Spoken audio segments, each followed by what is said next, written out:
collectif bi man maa ngi tudd Anne Marie Thérèse Gomis bokk ci collectif Bignona bon li ma doon bëgg a wax rek mooy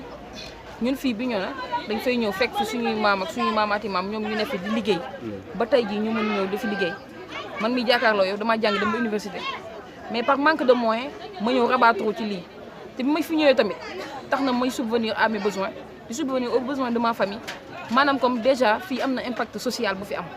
am tamit li nga xam ne mooy impact économique parce que fii Bignona liñ fiy xëy di liggéey yëpp bu ñu paree am na ñoo xamante ne ñu ngi ci àll ba fee ñoom dinañ ci njëriñu ñun fii ñu njëriñu ci ñeneen ak ñeneen ñu ngi cee njëriñu parce que fii du question la mbaam bi ñuy jaay kese ñii liggéey mbaam bi dañ ñooñu ay xale lañ dañ leen di fay ñu am ci dara dem dundalee ko seen famille ñun tamit ñun ñii di liggéey ci mbaam bi ñun tam ñu am ci dara ñii dem di jënd seen i mbaam ci àll ba tam ñoom tam ñu am ci dara te àll ba métti na métti boo xamante ne nit day yar mbaam ba sonn du gis client bu ko jënd kon ñoom suñu amee ñun ñuy am potentiel bu toll ni di fi jógee di fi génnee plus de 12 millions par semaine di dem àll ba di ko fa injecté wala ñu fi génne une centaine de millions par mois di ko fa injecté tamit loolu c'est participer au développement du Sénégal à l'économie du Sénégal léegi nag bu ñu demee ba tey ñu ñëw ne ñun fii ñu nekk fii nga xam ne fii la ñu yaakaar plus de 300 personnes ak ñeneen ñi nga xam ne ñooñu mënuñu leen gis mais ñi nga xam ne fii rek Bignona rek ñi fi nekk rek c'est plus de 300 personnes yu fiy liggéey fii ñu bëgg a ñëw ñu ne ñun dañuy génnee fii ñu nekk bu ñu génnee fii ñun fan lañ jëm suñu njaboot fan lañ jëm moo tax daal ñun ñuy ñaan état bi parce que yaakaar naa ni tey boo état moomum suuf waaye boo jëlee suuf di ko joxe war ngaa ñëw xool foofu ña fa ne luñ fay liggéey bu nekkoon terrain vague la sax amul problème mais fii li fi nekk di impacter sur l'économie di impacter sur le plan social di impacter sur le plan social loolu noonu la ñu war a njëkk a gëstu ba pare bala ñoo naan dañuy octroyer ay bail à qui que ce soit yaakaar naa ni tey boo yowoon sa kër sax di ko loué xanaa di nga boo bëggee loué benn néeg di nga laajte ñi dëkk ci kër gi ndax soxla nañ néeg boobu ba pare bala nga kaa dem di ko joxe keneen ci biti mais nga ñëw fekk foo xamante ne ay nit nekk nañ fa plus de 30 ans di fa liggéey nga bëgg a jël ñoom li ñuy liggéey yëpp dëxañ ko benn jour dem jox ko koo xamante ne def fa benn activité boo xamante ne c'est productif wala benn activité boo xamante ne ça impacte sur l'économie du Sénégal amul benn njëriñ bu muy indil ñi lu dul nga def fi église boo xamante ne déjà c'est une église catholique on est catholique comme eux mais c'est une église chrétienne mais du moins c'est une église chrétienne mais ñoom ils sont minoritaires par rapport à l'église catholique non l'église catholique est majoritaire église catholique li ñu fi am ci église sax ci Sénégal ñoom li ñu am ci église les églises les protestants ont beaucoup plus d'églises que nous li fi nekkoon ci ay cinéma yi tëj yëpp ñoom ñoo ko yore ah léegi ñu bëgg a ñëw encore fekk ay sénégalais lambda ñu nit ñoo xamante ne dañoo ñëw ba dara du dara fii ba mu de nekkee ay àll golo yi di fi dàqanteeg bukki yi kenn ñemewu fi ñi ñëw ñeme fi teg fi seen i table di door dàqante ba tey nga gis cité yi yëpp ñi ñëw ñeme fee tabax ñuy pousse di pousse ba dese lii lopin de terre bi ñu dese ñu ne duñ ñu ko bàyyee te pourtant ñun amul kenn koo xamante ne sonal nañ ko fi wala la jël nañ ko fi ñun bu ñu ñëwee xëy nañ jaay nañ suñuy jaay bu ñu paree ñibbi nañ suñuy kër amul kenn koo xamante ne ñu ngi lay déranger ñuy ñaan nag état bi di ñaan bépp autorité boo xamante ne di ñaan le président Macky Sall di ñaan bépp autorité boo xamante ne rek que ça soit le clergé ou qui que ce soit ñu leen ñaan di leen wax ne benn marché bi kese dans tout le Sénégal benn marché bi moo fi am di fonctionner tous les jours ku fi ñëw ak bourse boo mënti am nga mën a am li nga soxla nga mën a dem sa kër dem toggal sa njaboot ñu ngi ñaan le président de la République Macky Sall di ñaan Marième Faye Sall ne ko Marième Faye Sall fii ay jigéen doo nga fi ne ay yaaya fi ne ay dooma fi ne ay jarbaatame fi ne di liggéey di xëy di gontu sàccuñu fenuñu segatuñu ko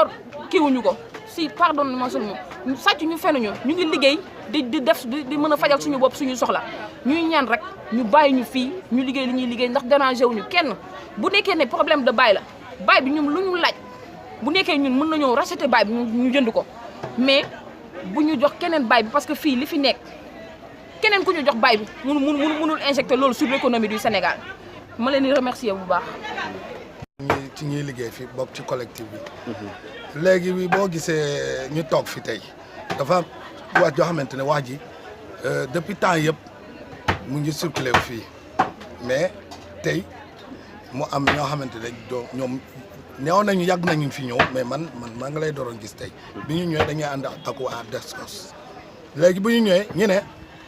ñoom fi ñu nekk nii marché bi fi mu nekk nii état bi moo leen ko jox comme bail dégg nga bail boobu mooy lan mooy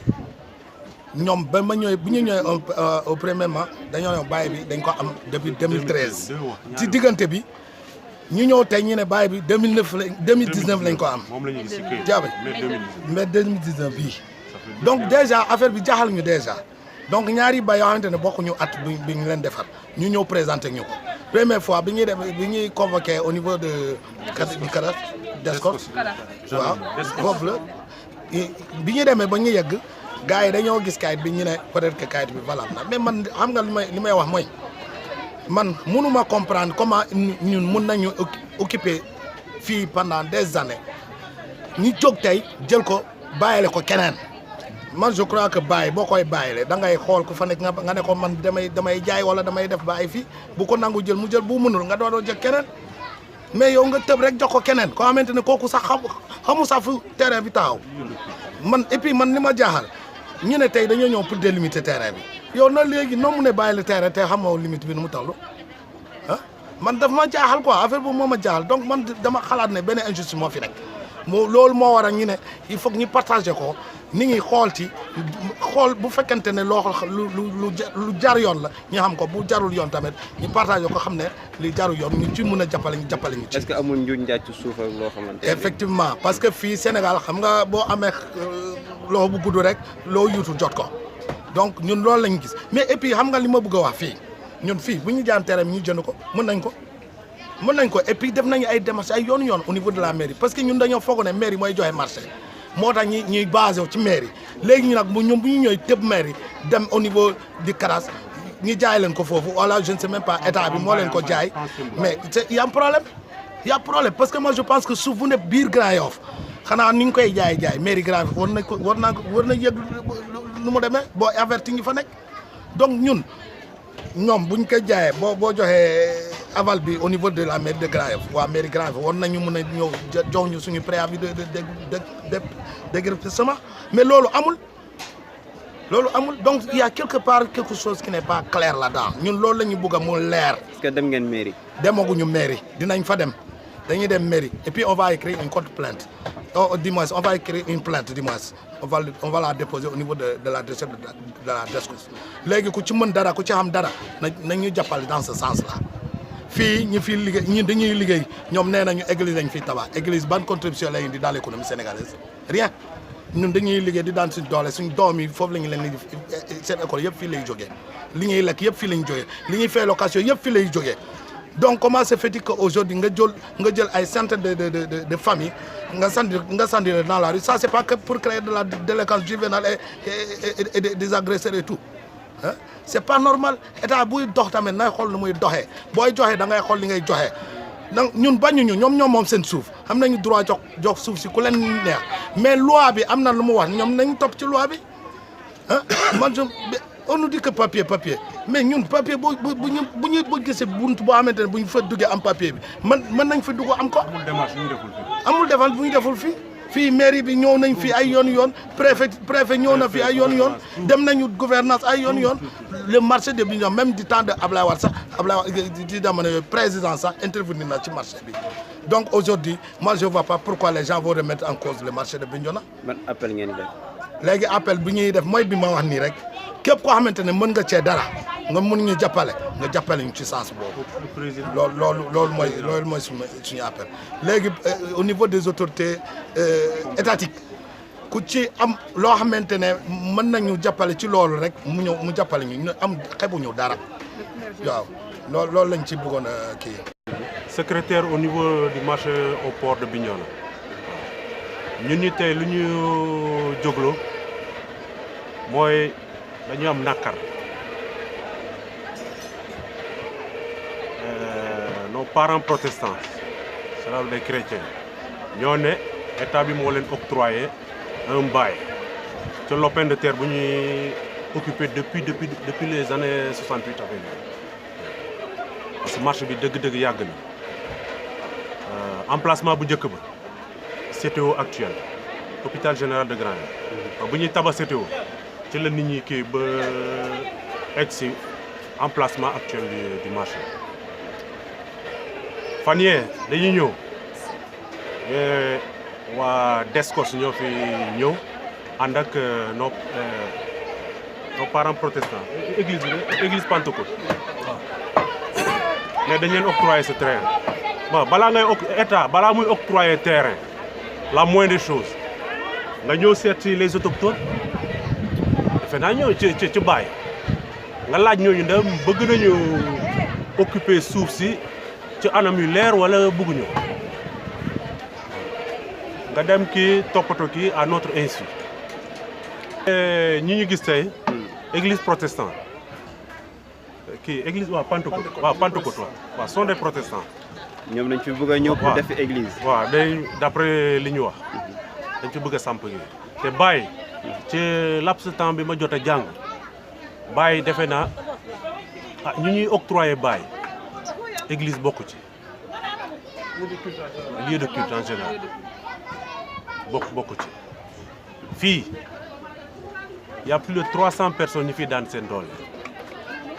te chaque semaine que Dieu fait saa yu ñuy dem àll bu ñu xoolee ñi fi nekk ñoom ñuy dem àll plus de 12 millions moom dinañ ko injecter au niveau du monde rural ce qui fait dans le mois presque 100 millions wala 100 millions yëpp bu ñu ci boolee fête moom dina ëpp 100 millions mën na dem ba 150 ça dépend ci doole nit ki ñun ñu fi toog ni ñu bëri jàng nañu ay bac plus nga fi gis ay ma état bu la joxul yenn conditions permettre la nga liggéey tu es obligé nga rabattre ñu bëri ci la ñu jàngalee kii fee seen école doom yi. Éducation tout. Actuellement lan ngeen di nakarlu. Non le fait que état bi soi-disant gars yi état bi moo leen octroyer ce terrain. Et c'est le seul marché chrétien fini au niveau du Sénégal parce que fii vous trouvez ay américains asiatiques nos parents africains là tout ñëpp a fi des Sénégalais aussi. Ici c'est le seul marché chrétien bi nga xam ne mën nga fi 7 jours sur di jënd seen dund tout. Plus de 200 personnes plus de 2000 personnes parce que fii nous sillonnons presque mën naa ne Sénégal gi yëpp. dañuy dem Tamba Kaolack Fatick fu nekk Diourbel bi sax dañ fay dem léeg-léeg même ba Kolda. apparemment da ngeen di exporter fi nekk Guinée-Bissau Guinée-Conakry fu nekk ngeen exporter. waaw am na ñeneen ñu nga xam ne dañuy jógee fii moom bu ko am doole mën nga yóbbu au niveau de la sous-région affaire yi mooy état du Sénégal naru seetaan. daanaka daal marché bi day génne économiquement ci xaalis lu muy génne daal bari na. bari na lool te dafa ramification yi ñoo grand. Merci. yow mi gis nga ci quelques séquences li ñu mën a traiter à partir de quoi vraiment nakarul na te ñu ngi lancer un appel au président Macky Sall ñun ñëpp ay Sénégalais la nar nañu gëstu état bi mënul jox ñëpp liggéey. ma nit buy daan dooleem waaw nar nañu jàppal ci loolu mënoon nañu kii dem sur le jéem a postuler au niveau du service public ma defuñu ko di demal suñu bopp di ci dundal suñuy famille suñuy yaay tout nga ñëw un beau jour moom bëgg ñu kii xañ suñu teranga vraiment c'est désolant. sa doole bu ko xeex ay doole baaxul ak si ku mu mën a doon dëkkandoo yi fonkal seeti yàlla bu ñu moom ana jàmbaar yu mag borom alal yu bare borom xam-xam yu rëy ne kenn nekkatu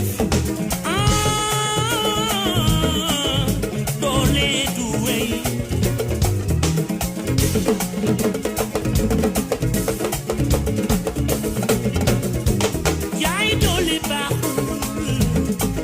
ak si lu mu mën a doon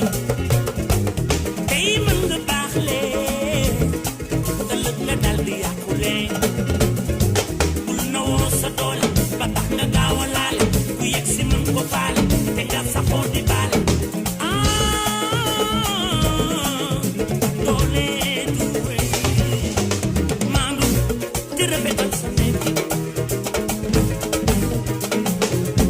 del bale bañ a wone sa doole bu jël yow sa doole xal di ko xeexe sa doole dimbali ci jaam